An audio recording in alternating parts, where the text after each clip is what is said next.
মোৰ লগত যাব লাগিব অলপ মই কলিতা কৈছোঁ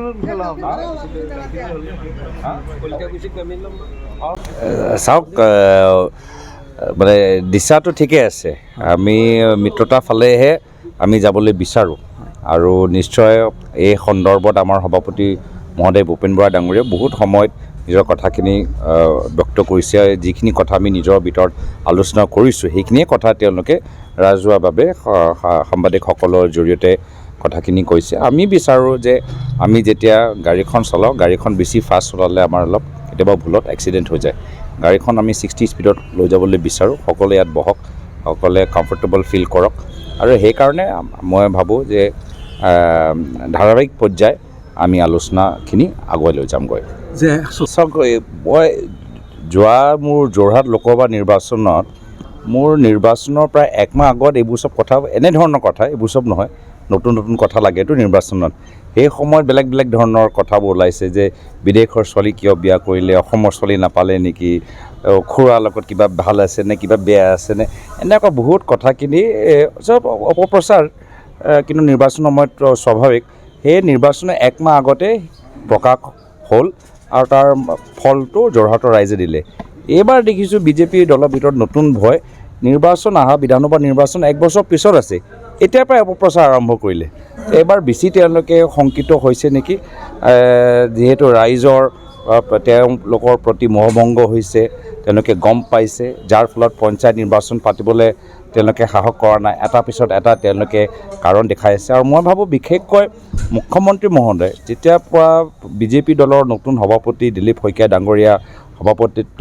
ল'লে তেতিয়াৰ পৰা আৰু তেওঁলোকে শংকিত হৈ গৈছে গম পাইছে যে তেওঁ পৰিয়ালৰ কিছু ডেফামেশ্যন কেছ এইবোৰ চব বাতৰি দিল্লীত কাণত পৰিছে যিদৰে তেওঁ নিজে বেকডোৰ যোগেদি মুখ্যমন্ত্ৰী হ'ল কোনদিনা বিজেপি নেতৃত্বত তেওঁক আঁতৰাই বেকডোৰৰ পৰা দিলীপ শইকীয়াক মুখ্যমন্ত্ৰী বনাই দিয়ে এয়া লৈ তেওঁলোকেও অলপ শংকিত হয় বহুত তেওঁলোকৰ কাম কাজবোৰ খোজ কাবাজবোৰ আমি চাই আমি অনুমান পাইছোঁ যে আপুনি নিজে কি আপোনাৰ যিহেতু পত্নী অভিযোগ আহিছে ISR লগত ইছলামাবাদত কাম কৰে আপোনাৰ পোনপটীয়াভাৱে আমি জানিব বিচাৰিছোঁ না মই সেইটোৱে কৈছোঁ কোনোবা দিনতো কোনোবাই সুধিলে মই কৈছোঁ তেওঁ যদি ISI এজেণ্ট সলমান খানৰ চিনেমা এটা আছে টাইগাৰ জিন্দাই ময়ো মানে এজেণ্ট তেতিয়া তো যদি তেওঁ আছে ময়ো এজেণ্ট এইবোৰ চব অপপ্ৰচাৰ মনোৰঞ্জন অসমৰ জনসাধাৰণ চব কথা ভালদৰে জানে আৰু অসমৰ জনসাধাৰণ আজি তেওঁৰ বিবেক শক্তিৰ ওপৰত মোৰ বিশ্বাস আছে তেওঁলোকৰ ওপৰত মই এৰি দিছোঁ মই কৈছোঁ যে মুখ্যমন্ত্ৰী অলপ টেনশ্যনত আছে যাৰ ফলত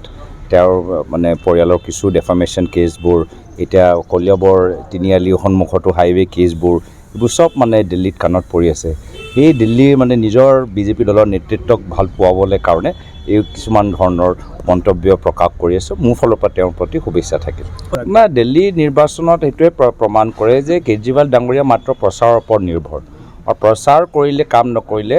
ৰাইজে আশীৰ্বাদ নিদিয়ে মই ভাবোঁ দিল্লীত কেজৰিৱাল ডাঙৰীয়াৰ যিখিনি মানে শেষত গৈ যি ফলাফল হ'ল অসমৰ ভিতৰত একে ফলাফল মুখ্যমন্ত্ৰী হিমন্ত বিশ্ব শৰ্মা ডাঙৰীয়া হ'বলৈ গৈছে গোটেই প্ৰচাৰ মাত্ৰ প্ৰচাৰ আৰু মোৰ ক্ষেত্ৰত অলপ অপপ্ৰচাৰ প্ৰচাৰ আৰু অপপ্ৰচাৰ লৈ আপোনালোকে ৰাইজৰ আশীৰ্বাদ আগন্তুক দিনত গ্ৰহণ কৰিব নোৱাৰিব থেংক ইউ ঘৰত আনন্দ আৰু সম্পৰ্কৰ চমক বজাই ৰাখিবলৈ জৰুৰী হৈছে সকলো আনন্দময় মুহূৰ্তত মৰমৰ উপহাৰ দিয়াটো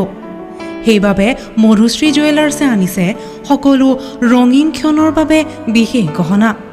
হীৰাৰে হওক সোণৰে হওক বা ৰূপৰে হওক শ্ৰেষ্ঠ ডিজাইনছ আৰু হলমাৰ্কযুক্ত গহনাই ৰাখে সম্পৰ্কক নিখুঁত তেনেহ'লে আজিয়ে আনক আনন্দ মধুশ্ৰী জুৱেলাৰ্ছৰ সৈতে